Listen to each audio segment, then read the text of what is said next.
All righty. We are here. We have arrived at NFL Week 13. And man, oh man, it's going to be a nice, easy week because there are a ton of teams on bye. So let's get into it. What is up, everybody? Welcome back. Welcome back to another edition of Meat on the 50. You know what time it is. It is time for our NFL weekly picks. NFL Week 13, it is going down. We got some action. It is hot and heavy, and let's get into it. So, without further ado, let's start the show.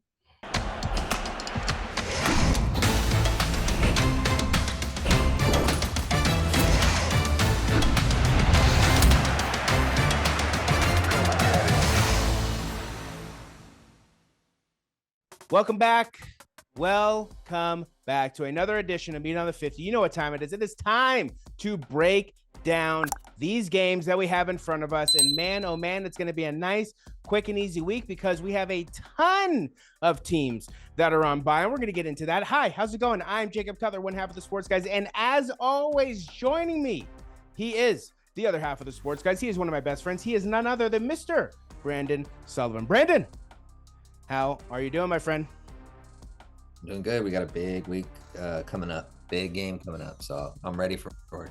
I like it. We got a massive game coming up this week, and the table's set. Dinner is ready. All that we need to do is just watch the feast go down because, it's going to get hot and heavy there. It's going to get hot and heavy there real fast. But before we get into that, let's quickly remind them how we did last week. Let's put it up on the screen. For yourself, another dominant week, 10-6, 1-0 on the guaranteed victories. For myself, 8-8, 500, I'll take it. 1-0 on my guaranteed victory as well. For you, guaranteeing that the Niners were going to handle business in Seattle against Seattle, and that is exactly what they did. And for myself, guaranteeing that the Cowboys would continue to roll in. The roll against the Commanders is exactly what they did. So Cowboys getting the job done there against the Commanders also on Turkey Day. Let's wipe those off the screen because let's check out how we're doing overall for the season.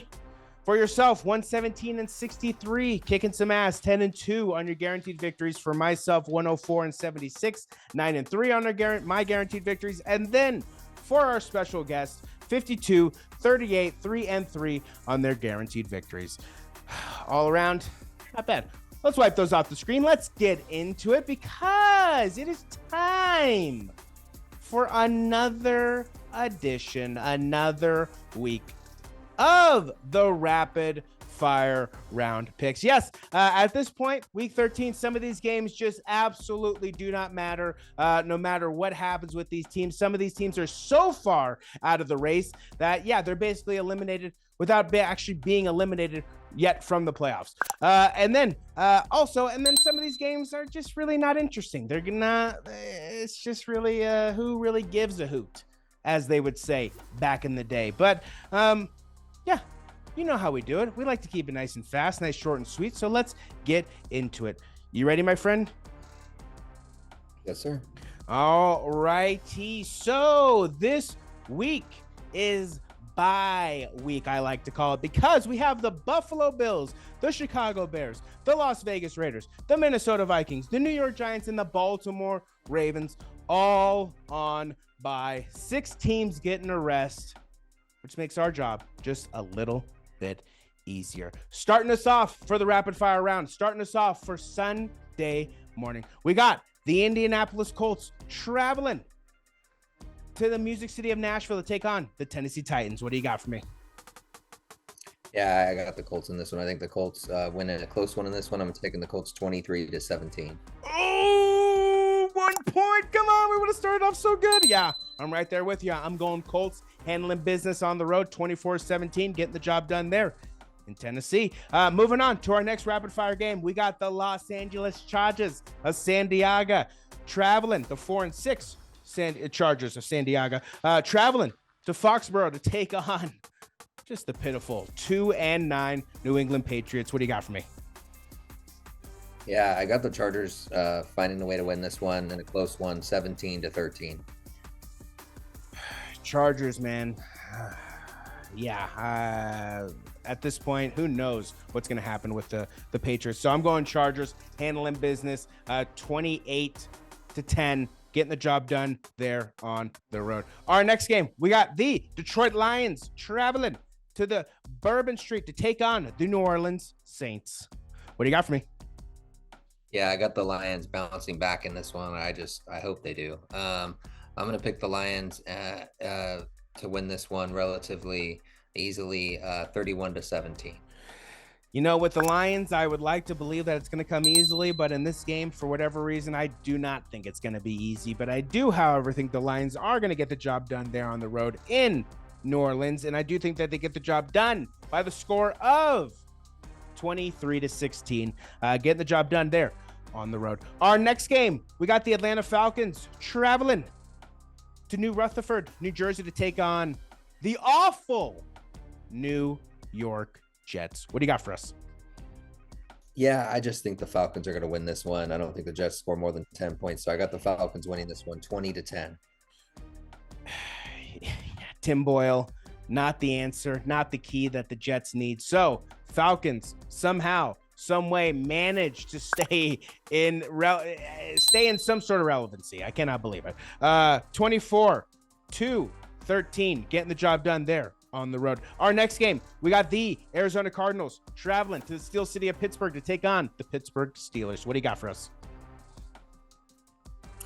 Yeah, I got Pittsburgh. I don't know how they're going to be 8-4. It's crazy, but yeah, I got Pittsburgh winning this one. I think that they beat the Cardinals 27-14. Yeah, you know, when you don't have a good quarterback after your franchise superstar quarterback finally retires, what do? You just build that defense. You build that defense because it covers up that offense. And with that being said, Steelers get the job done against Kyler Murray and the Cardinals. The 2-10 Cardinals versus 7-4 Steelers. Man, oh man. Like you said, 8-4. That's crazy. Steelers get the job done 17-16. At home. Our next game, we got the Miami Dolphins traveling, the 8-3 Miami Dolphins traveling to Landover, Maryland to take on the Washington Commanders, who sit at 4-8. What do you got for us? Yeah, I got the Miami Dolphins winning this one. I do think that they win this one 28-17.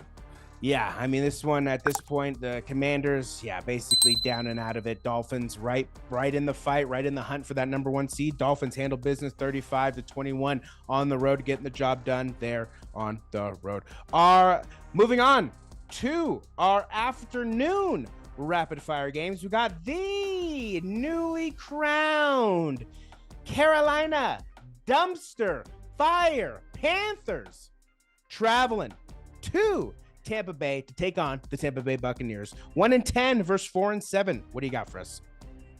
Yeah, I just think Tampa Bay wins this one. I just can't depend on Carolina at all. So Tampa Bay is going to win this one pretty easily. I think they win this one 31-10. Yeah, Tampa Bay. I mean, the Panthers, man. Jeez Louise. Bucks get the job done there at home, 24-10, handling business against the Panthers. Our next game, we got the Cleveland Browns traveling to Los Angeles to take on the Los Angeles Rams. What do you got for us? Yeah, I got the Rams winning this one. Oh, yeah, I know the Browns looking pretty good, but the Rams also looking good, and then they're at home. So I think they win this one in a close one, 24-20.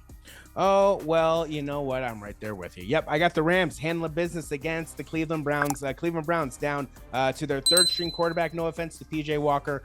I love PJ Walker, former XFL star before the pandemic happened. The second iteration of the XFL. He was the superstar of. But PJ Walker is an absolute gamer. But with that being said, Matt Stafford back with the Rams, Cooper Kupp back. That Rams team, you got to watch out for them. Like you said, dark horse. Rams get the job done. They're at home. Should be a good one, but it's going to be close. 28-23, getting the job done. They're at home. And then moving on to our Sunday night game. We got the Kansas City Chiefs traveling to Lambeau Field. Patrick Mahomes' first time ever playing at Lambeau Field. 8-3 Chiefs traveling to take on the Green Bay Packers, who sit at 5-6. What do you got for us? Yeah, I got the Chiefs winning this one. Could potentially be a close game, but I do think the Chiefs win this one 28-24. Yeah. Oh, you got a close game there in Lambeau. I like it. I Yeah. like it. I like it. Yeah. Yeah. I fully expect the Chiefs to go into Lambeau, and I fully expect them to, walk all over them. So I'm going 35-14, dominating the Green Bay Packers there on the road. And then moving on. It pains me to put them in the rapid fire round, but I got to do it at this point. We got wrapping up the rapid fire round, our Monday night game. We got the Cincinnati Bengals traveling to the sunshine state of Florida to take on the Jacksonville Jaguars. 5-6 Cincinnati Bengals, 8-3 Jags. What do you got for us? Yeah, I just think that the Jags win this one pretty handedly. They're playing really well, and Jake Browning, and I just don't think there's enough there. So I got to roll with the Jags here, 34-13. Yeah, man, I can't believe I'm gonna do it for the first time since week 1 of our first year doing this. I'm gonna have to do it. It pains me to do it. It really does. I almost don't want to say it. That's how much it stings my mouth as I'm about to say this. But yeah, to save face, to get my record, to hopefully get my record up. I'm gonna go with the Jags. I do think the Jags knock us off. Jake Browning, he's no Brock Purdy. So that just goes to show that Brock Purdy, one of one. So Jake Browning, while I do think that he can definitely be competitive, help the team out, us not focusing on the running game, us not even having a running game, killer. Absolutely killer. The Jags get the job done at home. Man, 28-17 against the Cincinnati Bengals, moving to 9-3. Bengals moving to 5-7, unfortunately. All righty, done with the rapid fire round. We are now moving into only 3 games. Yeah, we got 3 games left to talk about. Starting us off, we're going to go all the way back to our Thursday night game. We got the Seattle Seahawks sitting at 6-5, traveling to Arlington to take on the 8-3 Dallas Cowboys. Definite playoff implications here. Definite must-win victory on both sides just to save face in that playoff race. What do you got for me? I got a guaranteed victory for you. I think that the Cowboys win this one pretty handedly. I'm going to take the Cowboys in this one, 35-17. I like it. Yeah, Geno Smith. I don't know. That injury may be hampering him a lot more than what we actually know. But yeah, he has not been playing well. The Seattle Seahawks have not been playing well. The Dallas Cowboys have been playing absolutely lights out. So as the Rams' ascension starts to rise, does the Seahawks stock start to fall? We shall see what happens there. But yeah, Dallas Cowboys manhandle. Just for you, manhandle the Seahawks, 42-16, getting the job done there at home. Our next game, moving on to Sunday morning. We got the hottest team in the NFL currently. I can't believe I'm saying it. The Denver Broncos sitting at 6-5, traveling down to Houston to take on the most shocking team, I got to say, the most shocking team of this NFL season, the Houston Texans, also sitting at 6-5. 1, coming off a massive victory. 2, coming off a big loss, trying to get a rebound victory. Broncos. Texans at home. What do you got for us? Yeah, I'm going to go ahead and pick the Broncos here. I just think that they squeaked by in another close one. But I do think that they're able to snatch victory from the hands of defeat at the end of the game. I think, something happens, maybe a weird fumble, missed field goal, something like that. But it's a 3-point game. I think the Broncos win this one 23-20. Wow. Are you becoming a Bronco believer, my friend? Yeah, I don't know. I feel like they're both kind of wild cards at this point, True. But I have to go with the team that's been the most consistent. The Broncos have won 6 straight. So I do think that they find a way to win this game.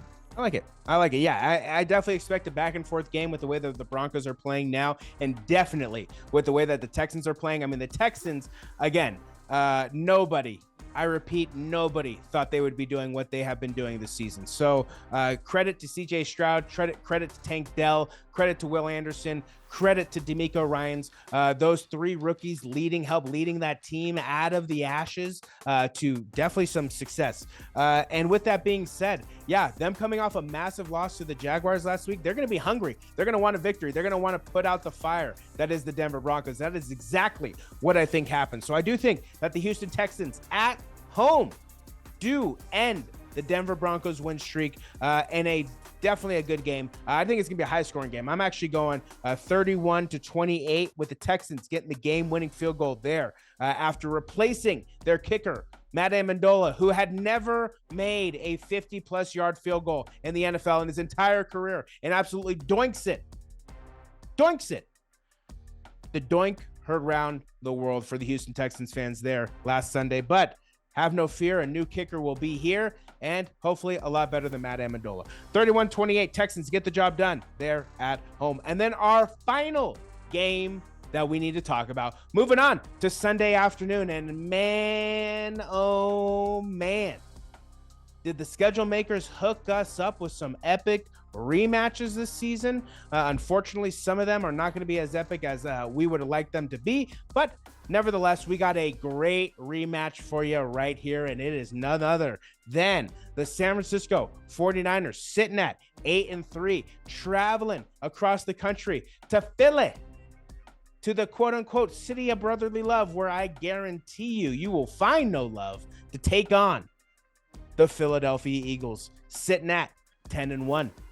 Niners, Eagles, what do you got for me? Yeah, this is going to be a all-time game, maybe the best game of the year I'm hoping for. I don't think either of these teams are going to blow each other out, but I think it's going to be a really physical game. I think that there's going to be a lot of running involved and, a lot of defense, but I do expect it to be a relatively high-scoring game because both teams can get going, and I think it's going to be back and forth. So I do think that the 49ers win this one, though. I think they squeak by. I think that they cover the 3 points that they're favored by.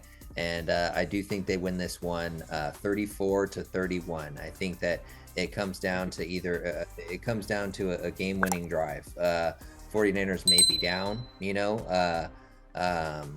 but they go down and score a touchdown, or it may be tied and they're able to get that field goal. But I do think I think it's more likely that the 49ers are driving down the field when they're down and winning that than Jake Moody kicking that game-winning field goal. Yep, I think 49ers win it on the final drive, but I think it's going to be very, very, very scary on both sides of the ball. Both defenses are going to be trying to get to that quarterback. So I'm just hoping that they can protect Purdy, and God, forbid, I just hope nothing happens to him in this one. No, I definitely hear you. Yeah, I mean, not only have you had this game circled on your calendar, I'm sure every single Niners player has had this game circled on their calendar. They're ready. Brock Purdy is ready. George Kittle is ready. Debo is ready. Brandon Ayuk is ready. Christian McCaffrey is ready. The only question is, what Eagles team are we going to see? Because, this Eagles team this year is mostly skidded by on luck. They are not really a good 10-1 team. Again, that's no discredit to them as a team. They've been able to find ways to win. They've been able to steal these victories, and they've been able to get the job done. So no discredit to the Eagles, but at the same time, my eyes don't deceive me. They are not a very good team. Barring some very lucky situations, they could easily have 4 losses. They could easily have 3 to 4 losses. So this is going to be a back and forth game. Eagles at home, I definitely do think gives them a little bit of a boost. That crowd's going to be in it. That crowd's going to be energized, and they're definitely going to pump up the team. We got the new villain of the NFL, Nick Sirianni, definitely going to be pumping up his team, pumping up his crowd, flapping his gums, yapping his mouth away. So we'll see what happens there. Man, yeah, I go back and forth on this one, but it's gonna be a great game. I think it's gonna be a great game, and I think it's gonna be a 35-24 to 23 game. I think it's going to be a bit bigger than a lot of people think. And I think the Niners are going to win this game. And you know, not only do I think the Niners are going to win this game, but that smile tells me you know exactly what's coming. I got a guaranteed victory, baby. Yeah, I got a guaranteed victory. The San Francisco 49ers dominate. Absolutely go into Philadelphia, walk in, walk out, handle business, just button up the suits, pick up the tie, pick up their briefcases, go into work, get the job done, and just get out of that god-awful city. So we're going San Francisco 49ers in a guaranteed victory. 35-23, getting the job done there on the road. That's going to do it. Like I said, nice and easy. That's going to do it for this edition of Meat on the 50. You know what it is. It is. We're week 13 will shortly be in the books, and we will be quickly on to week 14. And man, oh man, does it seem like this NFL season has now quickly come to a close, because that's what it feels like to me. But week 13 has some very interesting matchups, and it's all capped off by the Niners and the Eagles. Definitely the most exciting matchup out of the slate of games I feel that we get this week, followed by, I do think that the Broncos and Texans are definitely an exciting game, and there's some other games in there that are mixed in that should be pretty exciting. But other than that, those are the two that kind of stand out to me. Brandon, any last words for the people? Yeah, it's going to be, I think that regardless of what happens Sunday, this is just chapter 1 of 2 chapters. I do think that they're going to face each other again at some point down the stretch. So don't think that this is going to be the last for either team. But the question I have for you is are you going to be watching Red Zone, or are you going to be completely tuned into that game? Well, as much as I would really love to watch the Carolina Dumpster Fire Panthers take on the Tampa Bay Buccaneers, or the Baker Mayfield, the Baker Mays, as I like to call them, and as much as I would like to see the Cleveland Dukies take on the Los Angeles Rams, I think I might be locked in to the Niners and Eagles. But stranger things have happened. It could change. We'll see what happens. But yeah, I mean, the schedule makers knew what they were doing with this one. They knew to give some booty meat games, because all eyes were going to be on this game. I'm excited. I know you are excited. Man, what a matchup. What a game. Here we go. I did not think that the Eagles would be 10-1 coming off of losing a Super Bowl. I'll just say that. So here we go.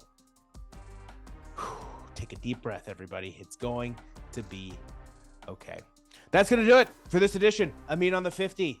Man, we roll on. We continue to roll on. We're happy to be here with you to discuss all these games. I am Jacob Cutler, one half of the Sports Guys. He is Brandon Sullivan, the other half of the Sports Guys. And together, we make up the Sports Guys. And until our review episode, with hopefully some very, very good things to talk about, you know what I like to say. Brandon and Jake,